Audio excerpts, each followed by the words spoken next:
എല്ലാവിധ വിവാദങ്ങൾക്കും തർക്കങ്ങൾക്കും വഴിവെട്ടിയ വന്ദേമാതരത്തിന്റെ സമ്പൂർണമായ ആലാപനം ഇനി രാജ്യത്ത് വേണ്ടതില്ല.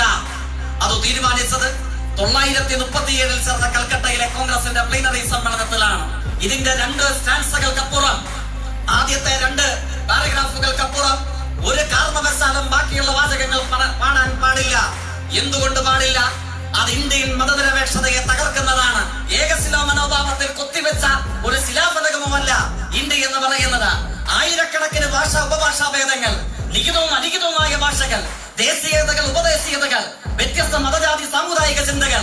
ആരുടേതാണ് ഇന്ത്യ? സന്യാസ വര്യന്മാരും സൂഫി വര്യന്മാരും ഒറ്റക്കെട്ടായി ആയുധമേന്തി നടത്തിയ ഇന്ത്യൻ സ്വാതന്ത്ര്യ സമര ചരിത്രത്തിലെ എക്കാലത്തെയും ഇതിഹാസ തുല്യമായ സമരമാണ് ഫക്കീർ സന്യാസി റിവോൾട്ട് എന്ന് പറയുന്നത്. ആനന്ദമഠം നോവലിന്റെ കുഴപ്പമെന്താണ്? ആനന്ദമഠം നോവൽ ഒരൊറ്റ കണ്ണുകൊണ്ട് മാത്രമേ ചരിത്രത്തെ കാണുന്നുള്ളൂ. ഇന്ത്യക്ക് 80 വയസ്സ് തികയുമ്പോൾ, സ്വതന്ത്ര ഇന്ത്യക്ക് 80 വയസ്സ് തികയുമ്പോൾ, ആ ഇന്ത്യൻ സ്വാതന്ത്ര്യ സമരത്തിന്റെ നേരവകാശികളെന്ന് പലപ്പോഴും അവകാശപ്പെടാറുള്ള ഇന്ത്യൻ നാഷണൽ കോൺഗ്രസിന്റെ ആസ്ഥാന മന്ദിരത്തിൽ വന്ദേ മാതരം സമ്പൂർണമായി ആലപിക്കുന്നു. സോണിയാഗാന്ധി ഇത് തടസ്സപ്പെടുത്താൻ ശ്രമിച്ചു അല്ലേ? അത് നല്ല കാര്യമാണ്. അപ്പോൾ ജയറാം രമേശിന്റെ പ്രതികരണം എന്താണ്? അത് തടസ്സപ്പെടുത്താൻ ശ്രമിച്ചതല്ല, അദ്ദേഹത്തിന് ഇരിക്കാൻ കസേര എടുത്തുകൊണ്ട് വരാൻ പറഞ്ഞതാണ് എന്നാണ് അദ്ദേഹത്തിന്റെ മറുപടി. VD സതീശന്റെ നേതൃത്വത്തിൽ കേരളത്തിലെ കോൺഗ്രസ് ഗവൺമെന്റ് അധികാരത്തിൽ വരുമ്പോൾ ആദ്യത്തെ അഭിനന്ദന താമ്രപത്രം അച്ചടിച്ച് പ്രസിദ്ധീകരിച്ചത് RSSന്റെ മുഖമാസികയായ ഓർഗനൈസറാണ്. എന്തേ ഓർഗനൈസറിന് കേരളത്തിലെ ഇടതുപക്ഷത്തെ പരാജയപ്പെടുത്തി അധികാരത്തിൽ വന്ന UDF ഗവൺമെന്റിനെ അധികാരം ഏറ്റെടുത്ത് 24 മണിക്കൂർ തികയുന്നതിന് മുമ്പ് അഭിനന്ദിക്കാൻ എങ്ങനെ അവസരം ഒത്തുവന്നു? വന്ദേ മാതരം സമ്പൂർണമായി ആലപിച്ചിരിക്കുന്നു. പ്രതിവാരം നുണപറയൽ പരിപാടിയാണ് മുഖ്യമന്ത്രിയുടെ വാർത്താ സമ്മേളനം എന്ന് പറയുന്നത്. യാതൊരു അന്തസ്സുമില്ലാതെ അഭിനവ കേരളത്തിന്റെ മുഖ്യമന്ത്രി പറയുന്നത് എന്താണ്? രാഷ്ട്രപതി ഒപ്പിട്ട അത് നിയമമായിരിക്കുന്നു, എല്ലാവർക്കും പാടിയേ പറ്റൂ. അങ്ങനെ ഒരു നിയമമുണ്ടോ? അങ്ങനെ ഒരു നിയമം എവിടെയുമില്ല. ആ ഹെലികോപ്റ്റർ എടുത്ത് തിരുവനന്തപുരത്ത് നിന്ന് 2 തവണ മുഖ്യമന്ത്രി കോൺഗ്രസ് നേതാവ് എറണാകുളത്തേക്ക് പറന്നു. സാധാരണഗതിയിൽ ഹെലികോപ്റ്ററിൽ പറക്കുന്ന മുഖ്യമന്ത്രിയെ നമ്മൾ ധാരാളം കേട്ടിട്ടുണ്ട്. അതെങ്ങോട്ടേക്കായിരിക്കും? വയനാട് ദുരന്തമുണ്ടായപ്പോൾ നമ്മൾ കണ്ടു, പ്രകൃതി ദുരന്തങ്ങൾ, പ്രയാസങ്ങൾ ഉണ്ടായപ്പോൾ നമ്മൾ കണ്ടു. ഇന്നിവിടെ ഇങ്ങോട്ടേക്ക് കയറുന്നതിന് തൊട്ടുമുമ്പ് വന്ന വാർത്ത എന്താണ്? ഇന്ന് വീണ്ടും ഹെലികോപ്റ്ററിൽ പോയി. എങ്ങോട്ടേക്കാ പോയത്? ഇവിടെ അടുത്ത് കർണാടക കൂർഗിൽ നിക്ഷേപകനല്ല, കൂർഗിൽ യൂത്ത് കോൺഗ്രസ് നേതാവിന്റെ കല്യാണത്തിൽ പങ്കെടുക്കാൻ പോയതാണ്. 102 105 രണ്ടും ഇടതുപക്ഷത്തിന് പ്രശ്നമല്ല. 105 MLA-മാരുടെ രാഷ്ട്രീയ ഭൂരിപക്ഷത്തെ ചൂണ്ടിക്കാട്ടി കണ്ണൂരും കുത്തുപറമ്പും കോഴിക്കോടും കേരളവും നേടിയെടുത്ത എല്ലാ നന്മകളെയും തകർക്കാമെന്നാണ് ബഹുമാനപ്പെട്ട മുഖ്യമന്ത്രി VD സതീശ അങ്ങ് തീരുമാനിക്കുന്നതെങ്കിൽ നിയമസഭയിലെ 105 MLA-മാരുടെ രാഷ്ട്രീയ ഭൂരിപക്ഷത്തിനാണോ അതോ കൂത്തുപറമ്പിന്റെ തെരുവോരങ്ങളിൽ ഹൃദയരക്തം പകർന്നൊഴുകി ഉയർത്തിക്കെട്ടിയ DYFIയുടെ കൊടിക്കീഴിലെ 50 ലക്ഷത്തോളം വരുന്ന യുവതി യുവാക്കളുടെ സമരക്കരുത്തിനാണോ വില എന്നുള്ളത് നിങ്ങൾക്ക് അനുഭവിച്ചറിയേണ്ടതായി വരും. ദീർഘസമയം എടുത്തുകൊണ്ടുള്ള ഒരു പ്രഭാഷണത്തിന് പ്രസക്തിയുള്ള സദസ്സല്ല നമ്മളുടേത്. ഏവർക്കും അറിവുള്ളതുപോലെ ഇന്ത്യയിലെ സംഘടിത സമര പോരാട്ടങ്ങളുടെ ഇടതുപക്ഷ രാഷ്ട്രീയത്തിന്റെ പ്രതീകമായ DYFI അതിന്റെ സംസ്ഥാന സമ്മേളനത്തിന് തൃശൂർ ജില്ല ആതിഥേയമരുളുകയാണ്. 19-ാം തീയതി മുതൽ ആരംഭിക്കുന്ന സംസ്ഥാന സമ്മേളനത്തിന് മുന്നോടിയായിട്ടുള്ള ജാഥ പർവ്വതതുല്യമായ രക്തസാക്ഷിത്വത്തിന്റെ പ്രതീകമായ കൂത്തുപറമ്പ് സമര പോരാളികളുടെ മണ്ണിൽ നിന്നും ഇന്ന് സമാരംഭം കുറിക്കുകയാണ്. ഈ ജാഥയുടെ ഔദ്യോഗിക പ്രോദ്ഘാടനം നിർവഹിക്കേണ്ടത് രാജ്യത്തെ DYFIയുടെ സംഘടനത്തിൽ പ്രഥമ അധ്യക്ഷ പദവി അലങ്കരിച്ചിരുന്ന ഇപ്പോൾ CPIM-ന്റെ കേന്ദ്ര കമ്മിറ്റി അംഗം കൂടെയായി പ്രവർത്തിക്കുന്ന സഖാ VP ജയരാജനാണ്. അദ്ദേഹം അല്പസമയത്തിനുള്ളിൽ നമ്മളുടെ ഈ വേദിയിലേക്ക് ആഗതനാവുന്നതുമാണ്. DYFIയുടെ സമ്മേളനത്തിനായി നമ്മൾ ഒത്തുചേരുന്ന സമയം അനുദിനം കലുഷിതമാകുന്ന രാഷ്ട്രീയ വർത്തമാനങ്ങളുടെ പരിസരങ്ങളിൽ കൂടെയാണ് ഞാനും നിങ്ങളും ഒത്തുചേരുന്നത്. ഇന്ന് ഓഗസ്റ്റ് മാസം 16 ഇന്നലെ ഓഗസ്റ്റ് മാസം 15 സ്വതന്ത്ര ഇന്ത്യയുടെ പിറവിക്ക് 80 വയസ്സ് പൂർത്തീകരിക്കപ്പെട്ട ദിവസമാണ്. ലോകമെമ്പാടുമുള്ള വർത്തമാനകാല രാഷ്ട്രങ്ങളുടെ ജനസംഖ്യ അനുപാതം പരിശോധിച്ചാൽ ലോകത്തിലെ ഏറ്റവും ചെറുപ്പമുള്ള രാജ്യത്തിന്റെ പട്ടികയിൽ പ്രഥമ പേരുകാരനായി 80 വയസ്സെത്തിയെങ്കിലും ഇന്ത്യ തുടരുകയാണ്. ഓഗസ്റ്റ് 15 എന്ന ഇന്ത്യയുടെ 80ാം സ്വാതന്ത്ര്യ സമര അനുഭവങ്ങളായി ആ വാർഷികത്തെ നമ്മൾ വരവേൽക്കുന്നത് സുനിശ്ചിതമായും സമരോത്സുകമായ രാഷ്ട്രീയ പതാക ഉയർത്തിക്കൊണ്ടാണ്. കേരളത്തിൽ ഇന്നലെ 215-ലധികം വരുന്ന കേന്ദ്രങ്ങളിൽ കൂത്തുപറമ്പ് രക്തസാക്ഷികളുടെ ഐതിഹാസിക രാഷ്ട്രീയ സമരരൂപം, ആ ആശയധാര ഒളിമങ്ങാതെ ഉയർത്തിപ്പിടിക്കുന്ന കേരളത്തിലെ ഡിവൈഎഫ്ഐ യങ് ഇന്ത്യ എന്ന സമരമുദ്രാവാക്യം ഉയർത്തിക്കൊണ്ടാണ് 80ാം സ്വാതന്ത്ര്യ ദിനാഘോഷത്തെ, ആ സ്മരണയെ വരവേറ്റത്. ബാലചന്ദ്രൻ ചുള്ളിക്കാടിന്റെ സുപ്രസിദ്ധമായ സ്വാതന്ത്ര്യ സംബന്ധമായ കവിത ചില ആളുകളുടെയെങ്കിലും ഓർമ്മയിലുണ്ടാകും. വിശക്കുന്നവനോട് സ്വാതന്ത്ര്യത്തെ സംബന്ധിച്ച് ചോദിക്കുമ്പോൾ അവന്റെ മറുപടി വിശക്കുന്നവന് അപ്പമാണ് സ്വാതന്ത്ര്യം എന്നുള്ളതാണ്. വസ്ത്രമില്ലാതെ കുളിരേൽക്കുന്നവനോട് സ്വാതന്ത്ര്യത്തെ സംബന്ധിച്ച് ചോദിക്കുമ്പോൾ അവൻ പറയുന്ന മറുപടി വസ്ത്രമില്ലാത്തവർക്ക് വസ്ത്രം ലഭിക്കുന്നതാണ് സ്വാതന്ത്ര്യം എന്നുള്ളതാണ്. ദാഹിച്ചിരിക്കുന്നവർക്ക് കുടിക്കാൻ ഒരിറ്റു വെള്ളം കിട്ടാത്ത അവസ്ഥയുള്ള ഒരു മനുഷ്യനോട് എപ്പോഴാണ് സ്വാതന്ത്ര്യം സമ്പൂർണ്ണമാകുന്നത് എന്ന് ചോദിക്കുമ്പോൾ അവൻ പറയുന്നു കുടിക്കാൻ ആഗ്രഹിക്കുന്നവർക്ക് എപ്പോഴൊക്കെയും ഒരിറ്റു തണ്ണീർ ഇടതടവില്ലാതെ ലഭിക്കുമ്പോഴാണ് സ്വാതന്ത്ര്യം സമ്പൂർണ്ണമാകുന്നത്. ഇങ്ങനെ പോകുന്നു ആ കവിത. ഞാൻ സന്ദർഭവശാൽ ആമുഖമായ കവിത ഇവിടെ ഓർമ്മിപ്പിക്കാൻ കാരണം, ഇന്ത്യ ബ്രിട്ടീഷ് കൊളോണിയൽ ആധിപത്യത്തിൽ നിന്നും സ്വാതന്ത്ര്യം പ്രാപിച്ചോ എന്ന് ചോദിച്ചാൽ ഒട്ടൊക്കെ പരിമിതികളോടുകൂടെ ഒരു സ്വതന്ത്ര രാഷ്ട്രമായി ഇന്ത്യ മാറിയിരിക്കുന്നു എന്നുള്ളത് അവിതർക്കിതമാണ്. പക്ഷെ വിശക്കുന്നവരുടെ സ്വാതന്ത്ര്യം എവിടെയാണ്? ഭവനരഹിതരുടെ സ്വാതന്ത്ര്യം എവിടെയാണ്? തൊഴിൽ രഹിതരുടെ സ്വാതന്ത്ര്യം എവിടെയാണ്? ദാഹിക്കുമ്പോൾ ഒരിറ്റു കുടിവെള്ളം ലഭിക്കാത്ത ശതകോടിക്കണക്കിന് വരുന്ന ഇന്ത്യയിലെ മനുഷ്യരെ സംബന്ധിച്ച് അവരുടെ സ്വാതന്ത്ര്യം എത്രയെത്ര കാലം അകലെയാണ്. ആ സമ്പൂർണമായ സ്വാതന്ത്ര്യത്തിന്റെ പൂർത്തീകരണത്തിന് സമര പതാകയുമായി രാഷ്ട്രീയ പ്രവർത്തനം നടത്തുന്ന ചെറുപ്പക്കാരുടെ സംഘമാണ് ഇന്ത്യയിലെയും കേരളത്തിലെയും കണ്ണൂരിലെയും ഡിവൈഎഫ്ഐ എന്ന് പറയുന്നത്. അതിന്റെ സമര സംഘാടനത്തിന്റെ സമുചിതമായ ഒരു ഘട്ടമാണ് അതിന്റെ സംസ്ഥാന സമ്മേളനം എന്ന് പറയുന്നത്. നിങ്ങൾ നോക്ക്, ഇന്നലെ 80ാം സ്വാതന്ത്ര്യ ദിനാഘോഷത്തിന് ഇന്ത്യ തയ്യാറെടുക്കുന്ന സമയത്ത് രാജ്യത്തു നിന്നും കേരളത്തിൽ നിന്നും മാത്രം കേൾക്കേണ്ട വന്ന വാർത്തകൾ എന്താണ്? ഞാൻ സൂക്ഷ്മതയുള്ള വിശദാംശങ്ങളിലേക്ക് കിടക്കുകയല്ല. ഇന്ത്യൻ മതനിരപേക്ഷ രാഷ്ട്രീയം ഇപ്പോഴും ഉയർത്തിപ്പിടിക്കാൻ ശ്രമിക്കുന്നു എന്ന് അവകാശപ്പെടുന്ന പ്രതിപക്ഷ നേതൃത്വധാരയിലെ ഏറ്റവും പ്രധാനപ്പെട്ട രാഷ്ട്രീയ സംഘടനയാണ് ഇന്ത്യൻ നാഷണൽ കോൺഗ്രസ് എന്ന് പറയുന്നത്.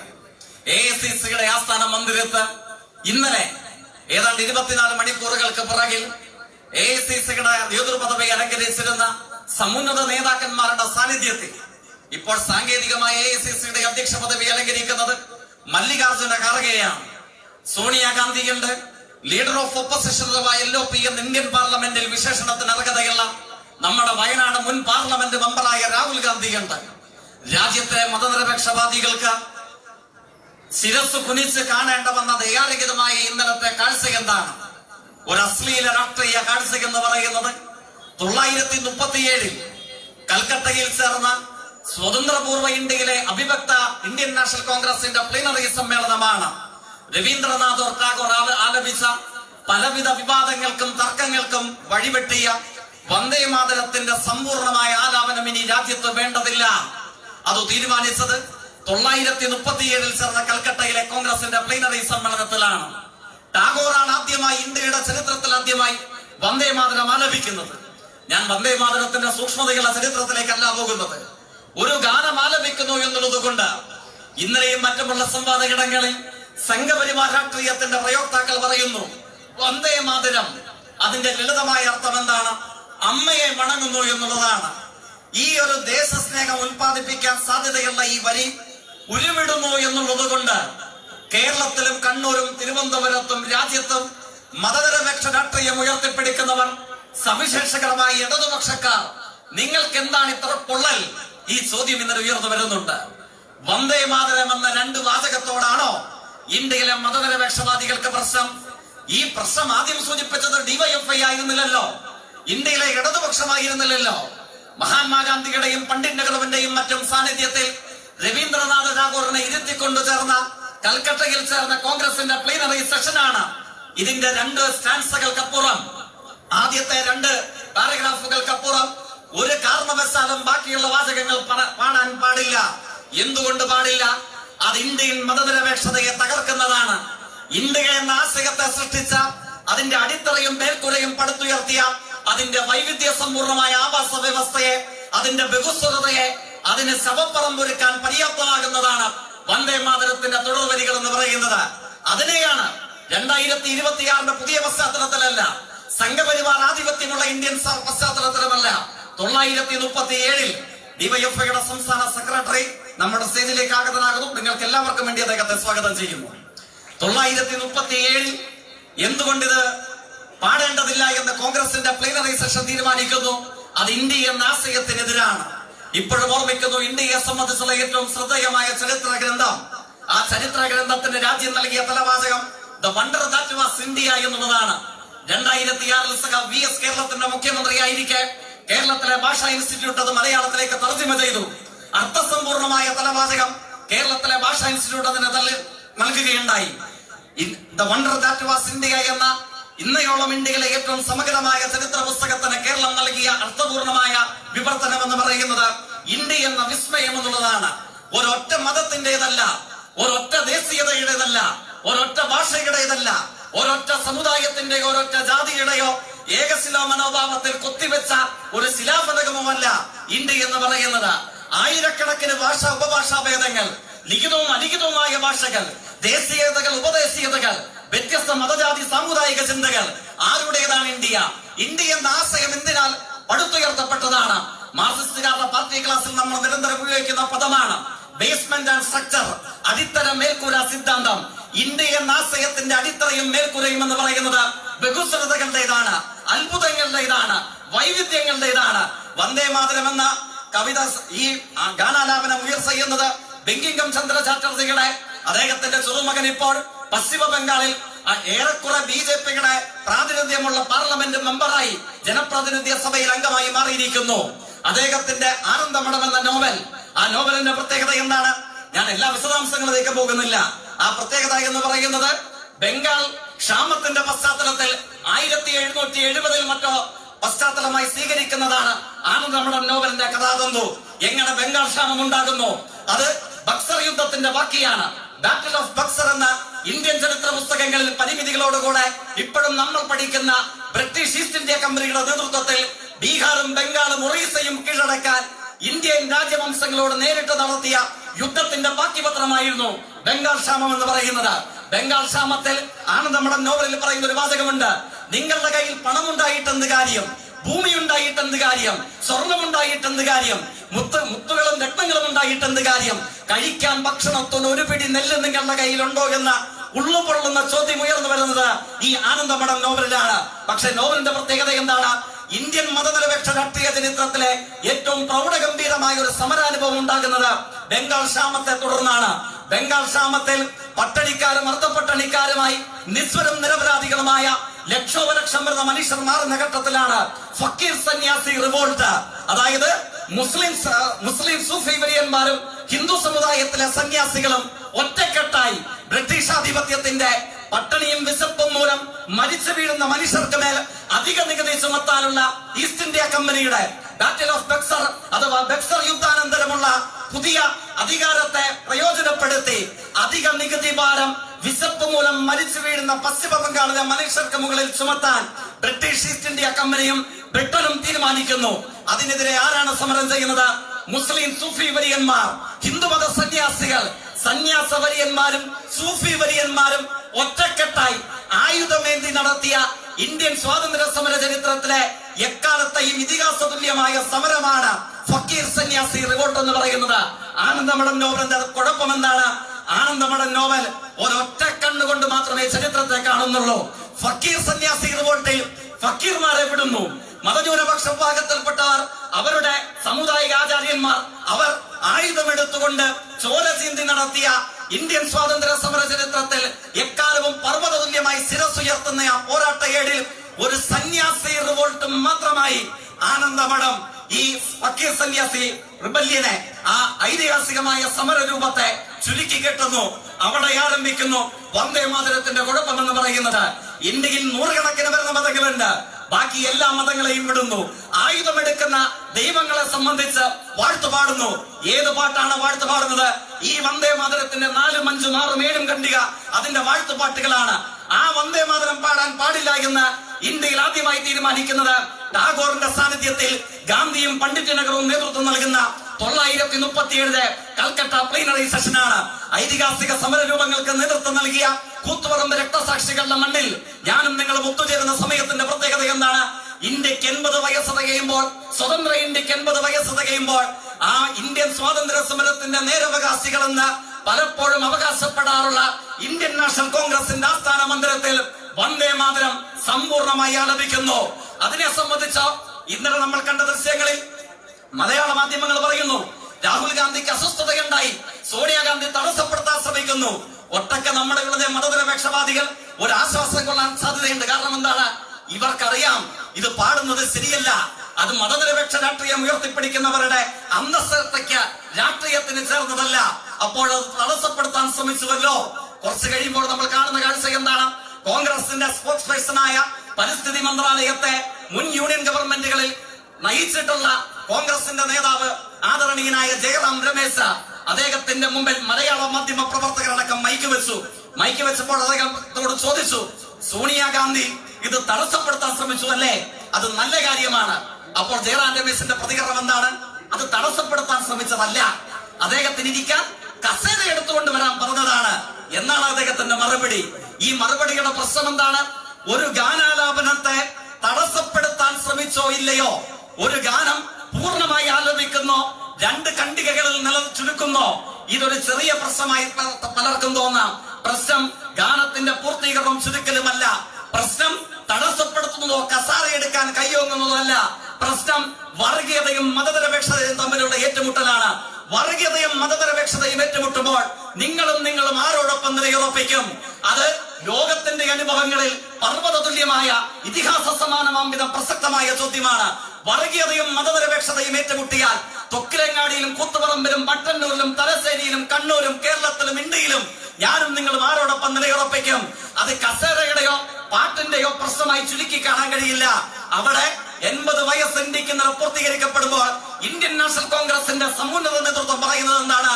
ഞങ്ങൾക്ക് RSSന് മുമ്പിൽ വിരൽ ചൂണ്ടാൻ, RSSനെ തടസ്സപ്പെടുത്താൻ, RSSന്റെ ഇംഗിതത്തിന് മുമ്പിൽ അസാധാരണമായ നിത്യതടസ്സമായി നിലനിൽക്കാൻ ഞങ്ങൾക്ക് ആഗ്രഹമില്ല എന്ന് പറയുന്നത് നമ്മളുടെ അവകാശവാദമല്ല.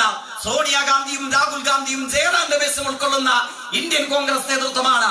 കർണാടക ഭരിക്കുന്നത് DK ശിവകുമാറിന്റെ നേതൃത്വത്തിലുള്ള കോൺഗ്രസ് മന്ത്രിസഭയാണ്. 2026 ആഗസ്റ്റ് 15 പ്രത്യേകത എന്താണ്? സ്വതന്ത്ര ഇന്ത്യയുടെ ചരിത്രത്തിൽ ആദ്യമായി AICC ആസ്ഥാനം മുതൽ കർണാടകയും ഹിമാചൽ പ്രദേശും ഉൾക്കൊള്ളുന്ന ഇന്ത്യയിലെ എണ്ണം പറഞ്ഞ അപൂർവം വരുന്ന കോൺഗ്രസ് ഗവൺമെന്റുകൾ RSSനോട് കറകളഞ്ഞ വിധേയത്വം, അടിമ സമാനമായ ആനുകൂല്യം, ആഭിമുഖ്യം പുലർത്തുന്നു. ഹിമാചൽ പ്രദേശിലെ മുഖ്യമന്ത്രി സുഖ്വന്ദർ സിംഗ് സുഖുവാണ്. കർണാടക DK ശിവകുമാറാണ്. കേരളത്തിൽ ആദ്യമായി ഗാനാലാപനം കേൾക്കേണ്ട വന്നത് എപ്പോഴാണ്? മതനിരപേക്ഷ രാഷ്ട്രീയത്തിന്റെ പ്രയോക്താക്കൾ എന്ന നിലയിൽ നിങ്ങൾക്ക് ഡിവൈഎഫ്ഐയുടെ ആഭിമുഖ്യമുണ്ടോ ഇല്ലയോ? അത് വേറൊരു കാര്യം.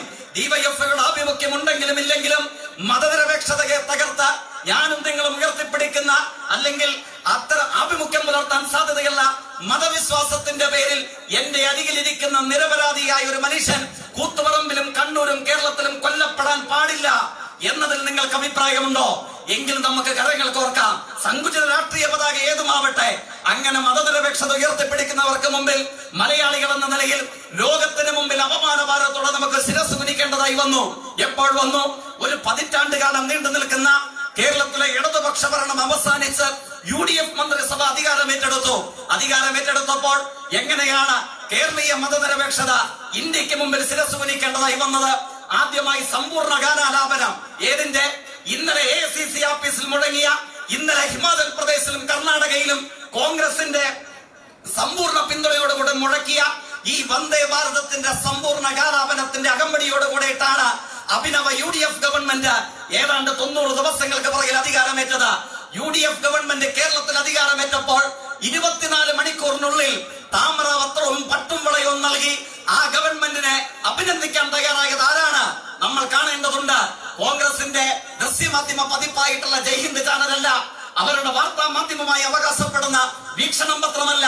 VD സതീശന്റെ നേതൃത്വത്തിൽ കേരളത്തിലെ കോൺഗ്രസ് ഗവൺമെന്റ് അധികാരത്തിൽ വരുമ്പോൾ ആദ്യത്തെ അഭിനന്ദന താമ്രപത്രം അച്ചടിച്ച് പ്രസിദ്ധീകരിച്ചത് RSSന്റെ മുഖമാസികയായ ഓർഗനൈസറാണ്. എന്തേ ഓർഗനൈസറിന് കേരളത്തിലെ ഇടതുപക്ഷത്തെ പരാജയപ്പെടുത്തി അധികാരത്തിൽ വന്ന UDF ഗവൺമെന്റിനെ തികയുന്നതിന് മുമ്പ് അഭിനന്ദിക്കാൻ എങ്ങനെ അവസരം ഒത്തുവന്നു? വന്ദേ മാതരം സമ്പൂർണ്ണമായി ആലപിച്ചിരിക്കുന്നു. ആരാലപിച്ചിരിക്കുന്നു? അധികാരമേറ്റെടുത്ത നിമിഷങ്ങൾക്കുള്ളിൽ കേരളത്തിലെ കോൺഗ്രസ് നേതൃത്വം നൽകുന്ന UDF ഗവൺമെന്റ് അതിന് നേതൃത്വം നൽകുന്നു. ഈ കാഴ്ചകൾക്കല്ലേ നമ്മൾ നേതൃത്വമായത്? അതിനെ സംബന്ധിച്ച് ചോദിക്കുമ്പോഴോ പ്രതിവാര നുണപറയൽ പരിപാടിയാണ് മുഖ്യമന്ത്രിയുടെ വാർത്താ സമ്മേളനം എന്ന് പറയുന്നത്. യാതൊരു അന്തസ്സുമില്ലാതെ അഭിനവ കേരളത്തിന്റെ മുഖ്യമന്ത്രി പറയുന്നത് എന്താണ്? രാഷ്ട്രപതി ഒപ്പിട്ട അത് നിയമമായിരിക്കുന്നു, എല്ലാവർക്കും പാടിയേ പറ്റൂ. അങ്ങനെ ഒരു നിയമമുണ്ടോ? അങ്ങനെ ഒരു നിയമം എവിടെയുമില്ല. രാഷ്ട്രപതി ഒപ്പിട്ട നിയമം വന്ദേ മാതരം സമ്പൂർണ്ണമായി ആലപിക്കാൻ കരുത്തു പകരുന്നതാണോ? അല്ലേയല്ല. ഈ വന്ദേ മാതരത്തേക്കാൾ വലുതാണല്ലോ നാഷണൽ ആന്തം എന്ന് അറിയപ്പെടുന്ന ജനഗണമന. ആ ജനഗണമനയെ സംബന്ധിച്ച് വിശ്വപ്രസിദ്ധമായ ഒരു കേസ് കേരളീയ നിയമസംഹിതയിൽ നിന്ന് ഉയർന്നു വന്നു. Bijoy Emmanuel versus the state of Kerala. അതായത് കേരളത്തിൽ ബിജോയ് ഇമ്മാനുവലും ബിന്ദു ഇമ്മാനുവലും അവരുടെ മകനും 3 പേരും യഹോവ സാക്ഷികൾ വിഭാഗത്തിൽപ്പെട്ടവരാണ്. പെന്തക്കോസ്ത് സമുദായ അംഗങ്ങളാണ്. അവർക്ക് ദേശീയ ഗാനം ആലപിക്കാൻ കഴിയില്ല എന്ന വാദം ഉന്നയിച്ചുകൊണ്ട് അവരെന്ത് ചെയ്തു? സുപ്രീം കോടതിയിൽ കേസ് ഫയൽ ചെയ്തു. സർക്കാർ അതിനെതിരായ നിലപാട് സ്വീകരിച്ചു. സുപ്രീം കോടതിയുടെ ഇന്നേ വരെയുള്ള ചരിത്രത്തിലെ ഏറ്റവും നിർണായകമായ ഉത്തരവ് എന്താണ്? കേരളത്തിലെ Bijoy Emmanuel versus the state of കേരളയിൽ അർത്ഥസംഖ്യകൾക്കിടയില്ലാത്തവണ്ണം ഇന്ത്യൻ സുപ്രീം കോടതി പറഞ്ഞു, ദേശീയ ഗാനം ആലപിക്കാനും ആലപിക്കാതിരിക്കാനും എല്ലാവർക്കും അവകാശമുണ്ട്. 2 കാര്യങ്ങൾ എന്ത് ചെയ്യാൻ പാടില്ല?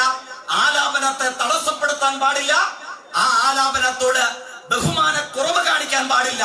ഇതാണ് ഇന്ത്യൻ സുപ്രീം കോടതിയുടെ ഉത്തരവ്. അത് വന്ദേ മാതരത്തോടല്ല, ഇന്ത്യയുടെ പരമപ്രധാന ഗീതമായ ജനഗണമനയെ സംബന്ധിച്ചതാണ്. ഈ സദസ്സിൽ ജനഗണമന ഇട്ടാൽ നിങ്ങൾക്ക് പാടാനും പാടാതിരിക്കാനും അവകാശമുണ്ട്. പക്ഷെ എന്തില്ല, അതിനോട് അനാദരവ് കാണിക്കാൻ പാടില്ല, ആ ഗാനാലാപനത്തെ തടസ്സപ്പെടുത്താൻ പാടില്ല. ഇതാണ് സുപ്രീം കോടതിയിലെ ഏറ്റവും പരമപ്രധാനമായ ഉത്തരവ്. അതിപ്പോഴല്ല, 1986 Bijoy Emmanuel versus state of കേരളയിൽ സുപ്രീം കോടതിയുടെ ഉത്തരവാണ്. ഇതറിയാവുന്നവരാണ് കേരളത്തിലെ സാധാരണഗതിയിൽ രാഷ്ട്രീയ പ്രസ്ഥാനത്തിന്റെ പ്രഥമ സ്ഥാനീയരായി പ്രവർത്തിക്കുന്ന എല്ലാവർക്കും. എന്തേ കേരളത്തിന്റെ മുഖ്യമന്ത്രിക്ക് ഇതറിയില്ല? അദ്ദേഹം RSSന് വേണ്ടി ബോധപൂർവമായി കേരളത്തിന് മുമ്പിൽ നുണ പറയുകയാണ്. ഇത് മാത്രമാണോ? സാധാരണഗതിയിൽ ഗവൺമെന്റിനെ വിമർശിക്കാൻ DYFI ഉൾപ്പെടെ അതിനുള്ള തയ്യാറെടുപ്പുകൾ നടത്തുന്ന സമയത്ത് പലരും ചോദിക്കാറുണ്ട്, ഇതൊരു 6 മാസമെങ്കിലും വേണ്ടേ? ഒരു ഹണിമൂൺ പീരീഡ് ആവശ്യമല്ലേ? അല്ലെങ്കിൽ ഒരു കൂളിംഗ് ടൈം വേണ്ടേ? കാരണം എന്താണ്? ഒരു പരീക്ഷാകാലിൽ കുട്ടികൾക്ക് ചോദ്യ പേപ്പർ കൊടുത്താൽ ആദ്യത്തെ ഒരു 5 മിനിറ്റ് അവർക്ക് വായിച്ച് മനസ്സിലാക്കാൻ ചോദ്യങ്ങളെ സംശീകരിക്കാൻ കൊടുക്കും. അതിന് പറയുന്നതാണ് കൂളിംഗ് പീരീഡ്. നിങ്ങൾക്ക് സർക്കാരിനൊരു കൂളിംഗ് പീരീഡ് കൊടുക്കുക, അല്ലെങ്കിൽ ഒരു ഹണിമൂൺ ടൈം കൊടുക്കുക. ഇപ്പോഴേ വിമർശിക്കാൻ അപഗ്രഥിക്കാൻ ആയതുണ്ടോ? എന്തുകൊണ്ട് നമുക്കിത് പറയേണ്ടതായി വന്നു? അധികാരം ഏറ്റെടുത്ത് 3 മാസക്കാലം തികയുന്നതിന് മുമ്പ് ഒറ്റക്കാരോട് പറഞ്ഞ് അവസാനിപ്പിക്കാം. 2 ദിവസങ്ങൾക്ക് മുമ്പ് കേൾക്കേണ്ട വന്ന വാർത്ത എന്താണ്? 10 വർഷക്കാലത്തെ LDF ഭരണത്തിനിടയിൽ 5 ലക്ഷം കുടുംബങ്ങൾക്കാണ് സമ്പൂർണമായ ഭവന നിർമ്മാണം നടത്തി പൂർത്തീകരിച്ച് താക്കോൽ കൈമാറിയത്. 5 ലക്ഷം കുടുംബങ്ങൾ എന്ന് വെച്ചാൽ ഒരു കുടുംബത്തിൽ 4 പേരെ വെച്ച് നിങ്ങൾ കണക്കാക്കാം. 5 ലക്ഷം വീടുകൾ, 20 ലക്ഷം പുഞ്ചിരികൾ. കേരളത്തിൽ 941 ഗ്രാമപഞ്ചായത്തുകളുണ്ട്, 86 നഗരസഭകളുണ്ട്, 152 ബ്ലോക്ക് പഞ്ചായത്തുകളുണ്ട്, അതോടൊപ്പം 6 കോർപ്പറേഷനുകളുണ്ട്. ഇത് ഉൾക്കൊള്ളുന്നതാണ് കേരളത്തിന്റെ തദ്ദേശ ഭൂപടം എന്ന് പറയുന്നത്. കേരളത്തിൽ 941 ഗ്രാമപഞ്ചായത്തുകൾ നിങ്ങൾക്ക് ചെന്നാൽ കാണാം. ലൈഫ് മിഷന്റെ ഭാഗമായി അടച്ചുറപ്പുള്ള വീടുകളിലേക്ക് മാറിയ 20 ലക്ഷം മനുഷ്യരുടെ പുഞ്ചിരികൾ. ഏതെങ്കിലും ഒരു വീട്ടിൽ ലൈഫ് മിഷന്റേതോ അല്ലാതെയോ തിരിച്ചറിയാൻ ഒരു വാചകം, ഒരു വാക്ക്, ഒരു അക്ഷരം, ഒരു എംബ്ലം, ഒരു പ്രതീകം എവിടെയെങ്കിലും ഉണ്ടോ? എവിടെയുമില്ല. ഏതു സാധാരണക്കാരനും വീട് നിർമ്മിക്കുന്നത് പോലെ തന്നെയാണ്, അവകാശ പൂർണ്ണതയോടെ കൂടെ തന്നെയാണ് ലൈഫിലെ 20 ലക്ഷം മനുഷ്യർ, 5 ലക്ഷം കുടുംബങ്ങൾ വീടുകളിലേക്ക് മാറിയത്. അപ്പോൾ 2 ദിവസം മുമ്പ് കേട്ട വാർത്ത എന്താണ്? കേന്ദ്ര സർക്കാരുമായി പുതിയ പദ്ധതിയിൽ ഞങ്ങൾ ഒപ്പുവെച്ചിരിക്കുന്നു. ഏതാണ് ആ പുതിയ പദ്ധതി? PMAY ആവാസ്, പ്രധാനമന്ത്രി ആവാസ് യോജനയുടെ 2ാം ഘട്ടം. അപ്പൊ മുഖ്യമന്ത്രി പറയുകയാണ്, ആ 2ാം ഘട്ടം ഒപ്പുവെച്ചിരിക്കുന്നു. ശിരസ് കുനിയുകയാണ് അദ്ദേഹത്തിൻ്റെത്. പത്രക്കാരോട് നടത്തിയ വാർത്താ സമ്മേളനത്തിൽ പറയുന്നത് എന്താണ്? അപ്പോ നമുക്കൊരു കേന്ദ്ര സർക്കാർ വിഹിതം കിട്ടുമ്പോഴോ ഒരു 1 ലക്ഷം രൂപ ആര് കൊടുക്കണം? ഭവനരഹിതൻ സർക്കാരിന് അങ്ങോട്ട് കൊടുക്കണം. 1 ലക്ഷം അങ്ങോട്ട് കൊടുത്താൽ സർക്കാർ എത്ര ഇങ്ങോട്ട് തരും? 3 ലക്ഷം ഇങ്ങോട്ട് തരും. ഈ കഴിഞ്ഞൊരു 15 കാലയളവിലെ പ്രത്യേകത എന്താണ്? ഒരു അണാ പൈസ അങ്ങോട്ട് കൊടുക്കണ്ട, രൂപ 4 ലക്ഷം വീട് വെക്കാൻ ഇങ്ങോട്ട് നൽകുമായിരുന്നു. ഇന്നലെ മുതൽ എന്താണ്? ഇനി ഭവനമില്ലാത്തവരാണോ 1 ലക്ഷം ആദ്യം വട്ടിപ്പലിശക്കാരിൽ നിന്നോ അല്ലെങ്കിൽ മറ്റ് ബാങ്കുകളിൽ നിന്നോ, പുതുതലമുറ ബാങ്കുകളിൽ നിന്നോ കടം വാങ്ങി നമ്മൾ അങ്ങോട്ട് കൊടുക്കണം. അപ്പോഴൊരു 3 ലക്ഷം കിട്ടും. അങ്ങനെ ഒരു വീട് വെച്ചാലോ വലിയ കുഴപ്പമൊന്നുമില്ല. ഒരു എംബ്ലം വരും. എന്താ എംബ്ലത്തിന്റെ പ്രത്യേകത? ഇത് മോഡിയുടെ ദാനമാണ് അല്ലേ? ആ എംബ്ലവും കുത്തി വേണം നമ്മൾ ഈ വീടുകളിൽ കഴിയാൻ. ഈ തീരുമാനവും ഈ മുന്നറിയിപ്പും ഈ ആവശ്യവും RSS എന്ന യൂണിയൻ ഗവൺമെന്റിന്റെ രാഷ്ട്രീയ നേതൃത്വത്തിന് 2026 ഉണ്ടായതാണോ? അല്ല, 2016 2021 മുഖ്യമന്ത്രി സഖാവ് പിണറായിയോടും തദ്ദേശ വകുപ്പ് മന്ത്രിമാരോടും ആവശ്യപ്പെട്ടില്ലേ? എന്തായിരുന്നു കേരളത്തിന്റെ അനുഭവം? വായിച്ചറിന്റെ ഓർമ്മ ശരിയെങ്കിൽ 450 കോടി രൂപയാണ് രണ്ടാം ഗവൺമെന്റിന്റെ കാലയളവിൽ മാത്രം കേന്ദ്ര ഗവൺമെന്റ് തടഞ്ഞു വെച്ചത്. അപ്പോഴോ നിങ്ങൾ എംബ്ലം വെക്ക്, അപ്പോ കാശ് തരാമെന്ന് പറഞ്ഞു. എന്താ കേരളത്തിലെ ഇടതുപക്ഷ ജനാധിപത്യ മുന്നണി മന്ത്രിസഭയുടെ മറുപടി എന്താണ്? പ്രളയം വന്ന് സർവ്വതും നശിച്ചാലും ശരി, മലയാളിയുടെ അന്തസ്സിന് മുകളിലല്ല യൂണിയൻ ഗവൺമെന്റിന് 450 കോടി രൂപ എന്ന് വിളിച്ചു പറയാനുള്ള കരുത്ത് കേരളത്തിലെ ഇടതുപക്ഷ രാഷ്ട്രീയത്തിനുണ്ടായിരുന്നു. 2026 നമ്മൾ ഒത്തുചേരുമ്പോൾ പ്രത്യേകത എന്താണ്? കോടികൾ ഇങ്ങ് വാങ്ങും, പക്ഷെ എന്ത് ചെയ്യും? ലൈഫിന്റെ ദാനം പ്രധാനമന്ത്രിയുടെ ദാനമാണ്, മോഡിയുടെ സംഭാവനയാണ് എന്ന് വീടിന്റെ വാതിക്കൽ എഴുതി വെച്ചുകൊള്ളണം. ഈ ഗവൺമെന്റിനെ സംബന്ധിച്ച് എങ്ങനെ അപഗ്രഥിക്കാതിരിക്കും? എങ്ങനെ കാര്യമാത്രം പ്രസക്തമായിട്ടുള്ള വിമർശനം നമ്മൾ ഉന്നയിക്കാതിരിക്കും? ഒരു ലൈഫ് മിഷനിൽ മാത്രമല്ലല്ലോ, എത്രയെത്ര അനുഭവങ്ങളുണ്ട്. ഇപ്പൊ സമീപത്തെ പ്രളയത്തിന്റെ നേരിയ അനുഭവം ഉണ്ടായി. 2018 2019 സമീകരിക്കാൻ കഴിയുന്നതല്ല. എന്നിരുന്നാലും നിങ്ങൾ ആലോചിച്ചു നോക്കാം, ഒറ്റ ദിവസം മലപ്പുറത്തും കോട്ടയത്തും തിരുവനന്തപുരത്തുമായി 9-ലധികം വരുന്ന മനുഷ്യർ മരിച്ചു വീണു. 183-ലധികം വരുന്ന ദുരിതാശ്വാസ ക്യാമ്പുകൾ കേരളത്തിൽ അങ്ങോളം ഇങ്ങോളം ഒറ്റ ദിവസം തുറന്ന് പ്രവർത്തിക്കേണ്ടതായി വന്നു. എവിടെയായിരുന്നു കേരളത്തിന്റെ മുഖ്യമന്ത്രി? നമ്മൾ കാണേണ്ട വന്ന അശ്ലീല കാഴ്ച എന്താണ്? ഇത്രയും കാലം വിമർശിച്ചിരുന്ന, കേരളത്തിലെ ജനങ്ങളുടെ നികുതി പണം ഉപയോഗിച്ചുകൊണ്ട് പ്രവർത്തിച്ചിരുന്ന ആ ഹെലികോപ്റ്റർ എടുത്ത് തിരുവനന്തപുരത്ത് നിന്ന് 2 തവണ മുഖ്യമന്ത്രി കോൺഗ്രസ് നേതാവ് എറണാകുളത്തേക്ക് പറന്നു. സാധാരണഗതിയിൽ ഹെലികോപ്റ്ററിൽ പറക്കുന്ന മുഖ്യമന്ത്രിയെ നമ്മൾ ധാരാളം കേട്ടിട്ടുണ്ട്. അതെങ്ങോട്ടേക്കായിരിക്കും? വയനാട് ദുരന്തമുണ്ടായപ്പോൾ നമ്മൾ കണ്ടു, പ്രകൃതി ദുരന്തങ്ങൾ പ്രയാസങ്ങൾ ഉണ്ടായപ്പോൾ നമ്മൾ കണ്ടു. അതോടൊപ്പം അവയവദാനം നടക്കുന്ന സമയത്ത് എയർ ആംബുലൻസായി ഹെലികോപ്റ്റർ പ്രവർത്തിക്കുന്നത് നമ്മൾ കണ്ടു.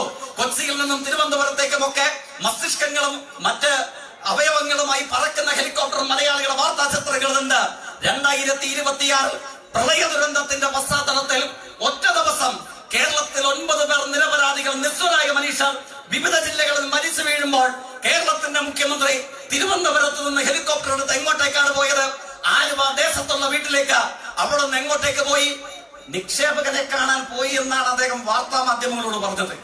ഏതാ നിക്ഷേപകൻ? പിറ്റേ ദിവസം വാർത്താ സമ്മേളനത്തിനിടയിൽ ചോദിച്ചു, അതേതാണ് അങ്ങോട്ട് പോയി കാണേണ്ട വന്ന നിക്ഷേപകൻ? അപ്പൊ മുഖ്യമന്ത്രി പറയുകയാണ്, നിക്ഷേപകൻ പറഞ്ഞു എത്രയും വേഗം കൊച്ചിയിലെത്തണം. ഏത് നിക്ഷേപകൻ? മുഖ്യമന്ത്രിയോട് കൽപ്പിക്കാൻ കരുത്തുള്ള നിക്ഷേപകനെ. അതേതാ നിക്ഷേപകൻ? നമ്മളൊന്ന് സങ്കല്പിച്ചതൊക്കെ. ഈ നിക്ഷേപകൻ മുഖ്യമന്ത്രിയെ ഫോണിൽ വിളിക്കുന്നു. അപ്പൊ അദ്ദേഹം ഫോൺ എടുക്കുന്നു. ഹലോ, നിക്ഷേപം പറയുകയാണ്, 5 മണിക്ക് മുമ്പ് മര്യാദയ്ക്ക് കൊച്ചിയിൽ വന്നുകൊള്ളണം, അല്ലെങ്കിൽ ഞാൻ എന്റെ പാട്ടിന് പോകും. അപ്പൊ നമ്മളുടെ സങ്കല്പത്തിലുള്ള മുഖ്യമന്ത്രി എന്താ പറയുന്നത്? അതായത് ഇപ്പോഴത്തെ മുഖ്യമന്ത്രി എന്താ പറയുന്നത്? 5 മണിയല്ലേ, ഇനിയിപ്പോ വന്ദേ ഭാരതിൽ പോയെടുത്തൂല. അപ്പൊ തന്നെ ഹെലികോപ്റ്റർ എടുത്തു, മുഖ്യമന്ത്രി പറന്നു. ആരുടെ വിരട്ടൽ കേട്ട് 5 മണിക്ക് മുമ്പ് കൊച്ചിയിൽ വന്നില്ലെങ്കിൽ ഞാൻ എന്റെ പാട്ടിന് പോകും എന്ന് പറഞ്ഞ വിക്ഷേപകന്റെ വിരട്ടലിന്റെ മുമ്പിൽ വരണ്ട് ഹെലികോപ്റ്റർ എടുത്ത് അപ്പൊ തന്നെ മുഖ്യമന്ത്രി എവിടെ ചെന്നു? കൊച്ചിയിൽ ചെന്നു. ഏത് നിക്ഷേപകൻ? നിക്ഷേപകരെ നമ്മളെത്ര കണ്ടിരിക്കുന്നു. സഖാവ് VS കേരളത്തിൽ പ്രതിപക്ഷ നേതാവായിരിക്കുമ്പോഴാണ് വിഴിഞ്ഞം പദ്ധതിക്കായി ഗൗതം അദാനി കേരളത്തിൽ വരുന്നത്, ഇല്ലേ? ആ ഗൗതം അദാനി കേരളത്തിൽ വരുമ്പോ CPIM പ്രതിപക്ഷത്താണ്, ഇടതുപക്ഷത്തിന്റെ സമുന്നത നേതാക്കന്മാർ. സഖാവ് കോടിയേരി എന്ന CPIMന്റെ സംസ്ഥാന സെക്രട്ടറിയാണ്. ഈ ഗൗതം അദാനി ആരാണ്? പ്രധാനമന്ത്രിയുടെ തോളിൽ കൈയിട്ട് വിദേശ രാജ്യങ്ങളിൽ പോയി അമേരിക്കൻ പ്രസിഡന്റും ഇസ്രായേൽ പ്രധാനമന്ത്രിയുമായി കരാറുറപ്പിക്കുന്ന വർത്തമാനകാല ഇന്ത്യയിലെ ഏറ്റവും വലിയ പൊളിറ്റിക്കൽ ബിസിനസ് നെക്സസിന്റെ പ്രതീകമാണ്. അയാളെക്കാൾ വലിയ ഏത് നിക്ഷേപകനെയാ കേരളത്തിലും ഇന്ത്യക്കും അറിയുക? അയാൾ വന്നു ഈ 2011-16 കാലയളവിൽ. ഈ ഗൗതം അദാനി എങ്ങോട്ടേക്ക് വന്നു? AKG സെന്ററിൽ വന്നു. പ്രതിപക്ഷ നേതാവായ സഖാവ് VS-നെയും സഖാവ് കോടിയേരിയെയും അങ്ങോട്ട് വന്ന് കണ്ട് തൊഴുത് കൈകൊടുത്ത് മടങ്ങി. അതിനേക്കാൾ വലിയ ഏത് നിക്ഷേപകനാ കൊച്ചിയിലുള്ളത്, കേരളത്തിലുള്ളത്, ഇന്ത്യയിലുള്ളത്? എന്നിട്ട് പറയുകയാണ് എങ്ങോട്ടേക്കാ പോയത്?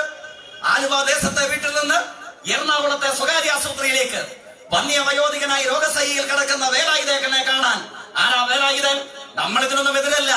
മനുഷ്യരായി പിറന്നവരുണ്ടെങ്കിൽ രോഗശൈലിയിൽ കിടക്കുന്ന മനുഷ്യരെ കാണാൻ പോകും. അതൊക്കെ എല്ലാവരും ചെയ്യുന്നതാണ്. പക്ഷെ പ്രത്യേകത എന്താണ്? നിങ്ങളുടെ മുൻഗണന ആർക്കാണ്? നിങ്ങളുടെ പ്രയോറിറ്റിയിൽ പ്രഥമ സ്ഥാനം ആർക്കാണ്? ഒരു നാട് മുഴുവൻ പ്രളയ ദുരന്തത്തിൽ വിരങ്ങളിച്ച് ഒറ്റ ദിവസം 9 പേർ മലപ്പുറത്തും കോട്ടയത്തും എറണാകുളത്തും മരിച്ചു വീഴുന്ന സമയത്ത് അതേ ദിവസം 183 ദുരിതാശ്വാസ ക്യാമ്പുകളിൽ 10,000-കണക്കിന് വരുന്ന മനുഷ്യർ ജീവിതത്തിന്റെ സമസ്ത സമ്പാദ്യങ്ങളെയും വഴിയിലുപേക്ഷിച്ച് ക്യാമ്പുകളിലേക്ക് പലായനം ചെയ്യുന്ന സമയത്ത് കേരളത്തിലെ അഭിനവ കോൺഗ്രസ് നേതാവിന്റെ മുൻഗണന, അയാളുടെ പ്രയോറിറ്റി എന്താണ്? കേരളത്തിൽ ദുരിതത്തിലകപ്പെട്ട ജനങ്ങളാണോ? 9 പേർ മരിച്ച കുടുംബങ്ങളാണോ? മുതലപ്പുഴയിലും വിഴിഞ്ഞത്തും നീണ്ടകരയിലും ഈ 16-ാം ദിവസവും മൃതശരീരത്തെ സംബന്ധിച്ചോ ജീവന്റെ തുടിപ്പിനെ സംബന്ധിച്ചോ ഒരറിവും ലഭിക്കാത്ത സാധാരണക്കാരായ നിസ്വരായ മനുഷ്യരോടൊപ്പമാണോ അദ്ദേഹം? അദ്ദേഹത്തിന്റെ മുൻഗണനാ പട്ടികയിൽ ഒന്നാമത് ആരാണ്? അദ്ദേഹത്തിന്റെ ഭാര്യാപിതാവാണ്. അദ്ദേഹത്തെ കാണാൻ ഹെലികോപ്റ്ററിൽ വീണ്ടും പോയി. ഇന്നിവിടെ ഇങ്ങോട്ടേക്ക് കയറുന്നതിന് തൊട്ടുമുമ്പ് വന്ന വാർത്ത എന്താണ്? ഇന്ന് വീണ്ടും ഹെലികോപ്റ്ററിൽ പോയി. എങ്ങോട്ടേക്കാ പോയത്? ഇവിടെ അടുത്ത് കർണാടക കൂർഗിൽ. അപ്പൊ നമ്മൾ ധരിക്കും കൂർഗിലും നിക്ഷേപകനോ? തെറ്റിദ്ധരിക്കണ്ട, കൂർഗിൽ നിക്ഷേപകനല്ല. കൂർഗിൽ യൂത്ത് കോൺഗ്രസ് നേതാവിന്റെ കല്യാണത്തിൽ പങ്കെടുക്കാൻ പോയതാണ്. നിങ്ങൾ നോക്ക, ഇപ്പോ 3 മാസമേ ആകുന്നുള്ളൂ. നമുക്ക് എത്രയെത്ര പദാവലി ലഭിച്ചു. ഇനി കൂത്തുപറമ്പുള്ള ഏതെങ്കിലും ഒരു മണ്ഡലം കോൺഗ്രസ് നേതാവ് നിങ്ങൾ സങ്കല്പിച്ചു നോക്കുക, അയാൾ ഭാര്യ വീട്ടിൽ പോയി വരികയാണ്. അപ്പൊ അദ്ദേഹത്തിന് എന്ത് പറയാം? എവിടെ പോയതാണ്? അദ്ദേഹം ഒരു ഗ്രാമപഞ്ചായത്ത് മെമ്പറോ നഗരസഭാ അംഗമാണെന്ന് ധരിക്കുക, ഒരു കോൺഗ്രസ് നേതാവാണ്. അപ്പൊ നമ്മുടെ ദുരിത സമയത്ത് പ്രതിസന്ധി ഘട്ടത്തിൽ ജനപ്രതിനിധി ഉണ്ടാവേണ്ട ഘട്ടത്തിൽ അയാളില്ല. അയാൾ ചോദിക്കും എവിടെ പോയതാണ്? അയാൾക്ക് വേണമെങ്കിൽ പറയാം, എന്ത് പറയാം? ഞാൻ നിക്ഷേപകനെ കാണാൻ പോയതാണ്. എന്താ അർത്ഥം? ഭാര്യാപിതാവിനെ കാണാൻ ഭാര്യ വീട്ടിൽ പോയതാണ്. അതാണ് ഇതിന്റെ അർത്ഥം. ഇനി ഏത് കോൺഗ്രസ് നേതാക്കന്മാർക്കും പറയാം, ഭാര്യ വീട്ടിൽ ഭാര്യാപിതാവിനെ കാണാൻ പോയാൽ നിക്ഷേപകനെ കാണാൻ പോയതാണ്. ഇല്ലേ? MDMA-യുമായി കഴിഞ്ഞ ദിവസം വേറൊരു മാന്യനെ പിടികൂടി. എന്താ അദ്ദേഹത്തിന്റെ പ്രവർത്തന മണ്ഡലം? മുഖ്യമന്ത്രിയുടെ സാമൂഹ്യ മാധ്യമ ഇടത്തിലെ കോർഡിനേറ്ററാണ്. എങ്ങനെ അത്തരം ഒരു പദവിയിലേക്ക് എത്തി? അദ്ദേഹം മലപ്പുറത്തു നിന്നും കോഴിക്കോട് നിന്നും കണ്ണൂരിൽ നിന്നും യാത്ര ചെയ്തിട്ട് കാസർഗോഡ് വെച്ചിട്ടാണ് അദ്ദേഹത്തെ പിടികൂടുന്നത്. നമ്മൾ കാത്തിരുന്ന നമ്മളുടെ യോഗത്തിന്റെ ഉദ്ഘാടകൻ ഡിവൈഎഫ്ഐയുടെ രാജ്യത്തെ പ്രഥമ അധ്യക്ഷൻ കൂടെയായിട്ടുള്ള സഖാവ് VP ജയരാജേട്ടൻ നമ്മളുടെ സദസ്സിലേക്ക് എത്തുകയാണ്. സദസ്സിനാകെ വേണ്ടി ജയരാജേട്ടനെ നമ്മുടെ യോഗത്തിലേക്ക് ഏറെ ഊഷ്മളമായ ആവേശത്തോടുകൂടെ സ്വാഗതം ചെയ്യുന്നു.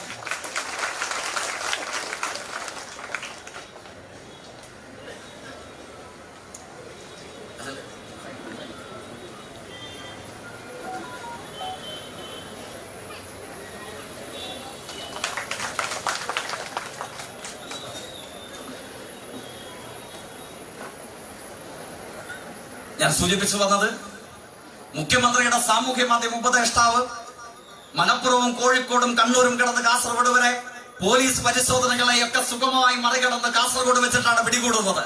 ദേശാഭിമാനിയോ പീപ്പിൾസ് ഡെമോക്രസിയോ എന്ന വാർത്ത ചെയ്യുന്നത്. കേരളത്തിൽ കോൺഗ്രസിന്റെ അനൌദ്യോഗിക മാധ്യമമായി പ്രവർത്തിക്കുന്ന മലയാള മനോരമയുടെ വാർത്താ തലവാചകം പിന്തുണയായത്, പരിശോധനകളെ മറികടക്കാൻ പിന്തുണയായത് രാഷ്ട്രീയ ആഭിമുഖ്യമാണ് എന്നുള്ളതാണ്. ഏതു രാഷ്ട്രീയം? മലയാള മനോരമയുടെ പത്രാധിപർ നിഷ്കളങ്കരാണ്.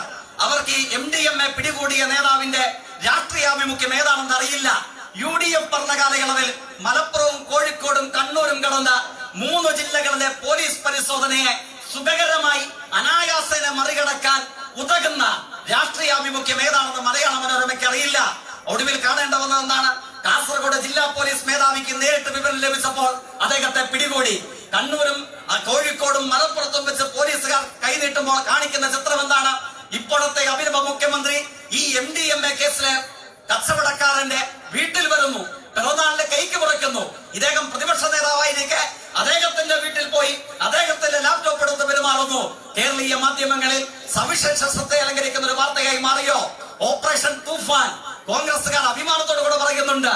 അതിന് നേതൃത്വം നൽകിയ പോലീസ് ഉദ്യോഗസ്ഥർ ഇപ്പോൾ എത്ര പേർ? പുട്ട വിമലാദിത്യ ഇല്ലേ? അതിന് നേതൃത്വം നൽകിയ പോലീസ് ഉദ്യോഗസ്ഥരിൽ ഒരാളാണ് ഇപ്പോൾ ആ കസേരയിലുണ്ടോ? മുഖ്യമന്ത്രിയുടെ ഓഫീസിലെ മനസാക്ഷി സൂക്ഷിപ്പുകാരനെ കൈയോടുകൂടെ പിടിച്ചപ്പോ അവിടെ അവസാനിച്ചു, അവിടെ തെളിച്ചു. ഇതിനെ സംബന്ധിച്ചുള്ള അന്വേഷണം ഞാൻ ചുരുക്കുന്നു. ഈ അനുഭവങ്ങളിലൂടെയാണ് കേരളം കടന്നു പോകുന്നത്. സമരസന്ദ്രമായ നാളുകളിലേക്കാണ് അതുകൊണ്ട് തന്നെ കേരളത്തിന് നീങ്ങേണ്ടതായി വരിക. കേരളം പൊരുതി നേടിയെടുത്ത എല്ലാ നന്മകളെയും നേട്ടങ്ങളെയും തകർക്കാൻ ഈ ഗവൺമെന്റ് ചൂണ്ടിക്കാണിക്കുന്നത് 102 MLA-മാരുടെ രാഷ്ട്രീയ ഭൂരിപക്ഷമാണ്. ഇന്നലെ മറ്റോ രാജീവ് ചന്ദ്രശേഖരൻ പറയുന്നുണ്ട്, ഞങ്ങൾ 102 അല്ല, ഞങ്ങൾ 105 ആണ്. കാരണം എന്താണ്? RSS-നും കോൺഗ്രസിനും ഇപ്പോൾ ഒറ്റ നേതാവ്. അങ്ങനെയാണ് അവർ പറയുന്നത്. 102 105 രണ്ടും ഇടതുപക്ഷത്തിന് പ്രശ്നമല്ല. 105 MLA-മാരുടെ രാഷ്ട്രീയ ഭൂരിപക്ഷത്തെ ചൂണ്ടിക്കാട്ടി കണ്ണൂരും കുത്തുപറമ്പും കോഴിക്കോടും കേരളവും നേടിയെടുത്ത എല്ലാ നന്മകളെയും തകർക്കാമെന്നാണ് ബഹുമാനപ്പെട്ട മുഖ്യമന്ത്രി VD സതീശ അങ്ങ് തീരുമാനിക്കുന്നതെങ്കിൽ നിയമസഭയിലെ 105 MLA-മാരുടെ രാഷ്ട്രീയ ഭൂരിപക്ഷത്തിനാണോ അതോ കൂത്തുപറമ്പിന്റെ തെരുവോരങ്ങളിൽ ഹൃദയരക്തം പകർന്നൊഴുകി ഉയർത്തിക്കെട്ടിയ DYFIയുടെ കൊടിക്കീഴിലെ 50 ലക്ഷത്തോളം വരുന്ന യുവതി യുവാക്കളുടെ സമരക്കരുത്തിനാണോ വില എന്നുള്ളത് നിങ്ങൾക്ക് അനുഭവിച്ചറിയേണ്ടതായി വരും. ആ സമരസംഗ്രമായ തെരുവുകളിലൂടെ തന്നെയാണ് കേരളം യാത്ര ചെയ്യാൻ പോകുന്നത്. അതിന് അസാധാരണമായ കരുത്തും വേഗതയും നൽകാനാണ് DYFIയുടെ സംസ്ഥാന സമ്മേളനം പുതിയ രൂപവും ഭാവവും നൽകാനാണ് തൃശ്ശൂരിൽ ഒത്തുചേരുന്നത്. അതിന്റെ ജാഥയുടെ പ്രോദ്ഘാടനത്തിനായി ഇവിടെ ഒത്തുചേർന്ന ഈ സദസ്സിലേക്ക് വന്ന മുഴുവൻ സഖാക്കളെയും സുഹൃത്തുക്കളെയും രാജ്യത്തെ യുവജന പ്രസ്ഥാനത്തിന് വേണ്ടി ഒരു ആകാശം എന്ന സ്നേഹത്തോടു കൂടി അഭിവാദ്യം ചെയ്തുകൊണ്ട് അവസാനിപ്പിക്കുന്നു. അഭിവാദനങ്ങൾ.